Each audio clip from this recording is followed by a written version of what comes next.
As for the 2026 governor's map, this is where things get really interesting because the map for the governor's map, the Democrats have, I don't want to say they're maxed out, but the Democrats are kind of maxed out to a degree in terms of the overall governor map for the 2026 elections.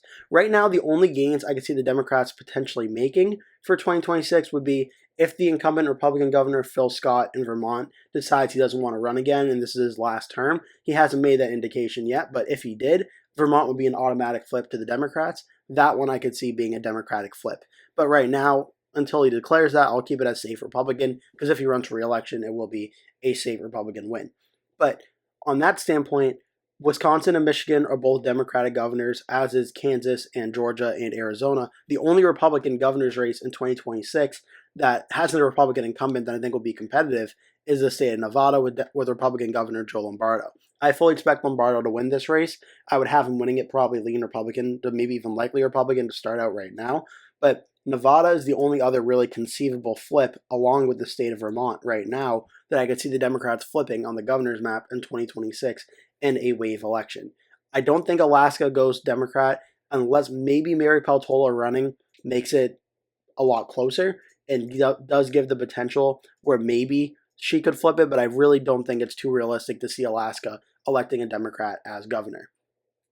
As for some of the other states that I think could potentially be competitive on the Republican side, maybe Texas with Greg Abbott, but I think that's pretty solid Republican. Vivek Ramaswamy in Ohio, again, maybe Sherrod Brown decides to run for governor instead. Maybe that will be competitive.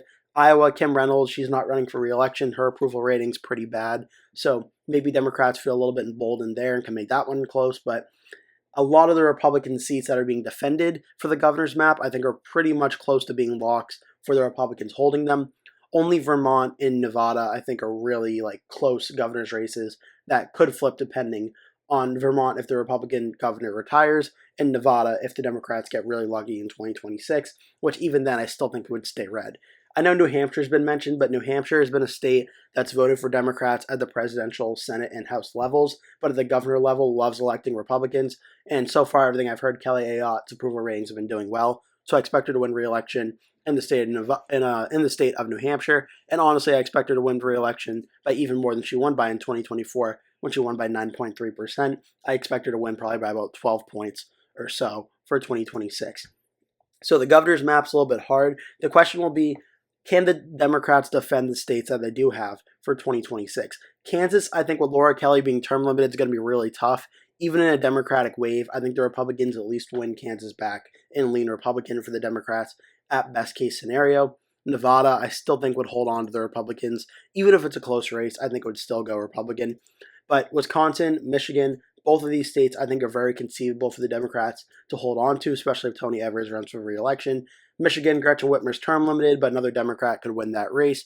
That would put the Democrats holding 2 governor's races, losing 1 in Kansas.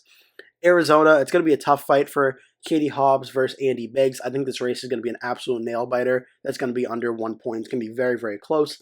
It is possible the Democrats could win there. And then the state of Georgia with Brian Kemp being term limited. Right now, I personally have the Republicans favored at winning the state and winning the governor's race. But I think Georgia nearly being a tilt Democratic state, certainly in the Democratic wave scenario, is very possible. This would have the Democrats and Republicans up to about 18 governor's races each, with the Republicans flipping back Kansas and holding on to Nevada, where the Democrats narrowly hold Wisconsin, Michigan, Arizona, and Georgia. And then if you want to say Phil Scott retires, Democrats could win Vermont. That would put them up to 19, and that would have the Democrats with 1 more governor's race than the Republicans. If you want to go that route, you certainly can, and then maybe Democrats could win Nevada and make it at 20 to 16. I think the realistic best case scenario for the Democrats on the governor's map is this 20 to 16, and a lot of things would have to go right for them for this map to happen. But yeah, the governor's map, it's a little bit tougher when it comes to trying to predict a Democratic wave, because I feel like in all of the governors, or all the elections, I feel like the governor's ones are probably the least wave affected. Senate and House definitely are, but governor's a little not as much influenced by what a wave election could be. And just to further illustrate my point a little bit, for the governor's races in 2026, a lot of them we just already have a pretty solid idea how the state's going to go, based not only on the presidential results from 2024, but also the past governor results as well. For instance, when you look at the governor's map, we'll look at the state like California. California, Gavin Newsom won it in 2022 by 18.4%. Even though Gavin Newsom's term limited, it's going to be another Democrat. It could even be former Vice President Kamala Harris. We know it's going to be a safe Democratic win, and the presidential result in 2024 backed it up as well. Colorado's another one. Kamala Harris won the state by 11 points in 2024. The last governor election for Jared Polis, when we look at the 2022 map, it went to Polis by 19.3%. Even though Polis is term limited, we know it's not going to really be all that different.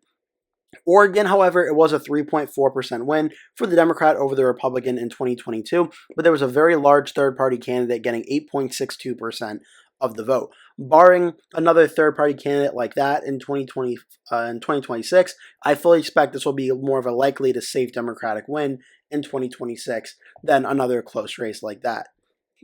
New Mexico, which I have done a longer video on just a few days ago, if you want to check that one out for more information. This was a likely Democratic win in 2022 for the Democratic governor. Going back to 2018, it was also just barely a likely Democratic win. So we have a pretty good understanding that it'll be a likely Democrat once again. Kansas, however, I mentioned that one. That was a lean Democratic win in 2022 in a very close race. 2018 was a likely Democratic win, very, very barely. So again, a lot of these races, we kind of have an idea how they're going to go. Texas was an 11-point win in 22. Oklahoma, 13.5. Minnesota, Waltz won by 7.7. Illinois, 12.5. Michigan, Whitmer won for 10.5. Shapiro won it by almost 15 points against Mastriano. New York could potentially get competitive, with Kathy Hochul only winning last time by 6.4%. However, 2022 was a strong year for the Republicans. 2026 should be a strong year for the Democrats. So I'm not sure if the Republicans will have the same sort of momentum in the state of New York that they did in 2022. That all remains to be seen, though. As for New England, Connecticut was a 13-point win last time, and I don't see that being too much competitive. Rhode Island, I don't think will be competitive. Massachusetts, I doubt it would be competitive.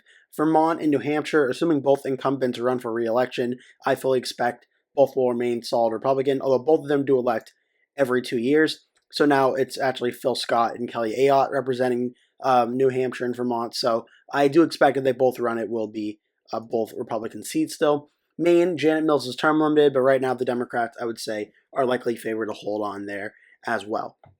So the problem with the governor's map is just with for the Democrats and for the Republicans for that matter is the wave election. It may help in some of the 6 battleground states like Michigan, Wisconsin, Georgia, Kansas, Nevada, and Arizona. But for a lot of the states that I have as either safe Republican or safe Democrat or likely Republican or likely Democrat, I think they're kind of either embedded with their incumbent that they're going to vote for again, or if there's not going to be an incumbent, if it's an open race, the states are so far one way or the other in terms of political ideology at the governor's level that I just don't see a wave election really affecting the governor's race as much as, say, a Senate or House race. But I'm just going to leave it at that. I just want to do a quick extra little blurb about why I see it that way.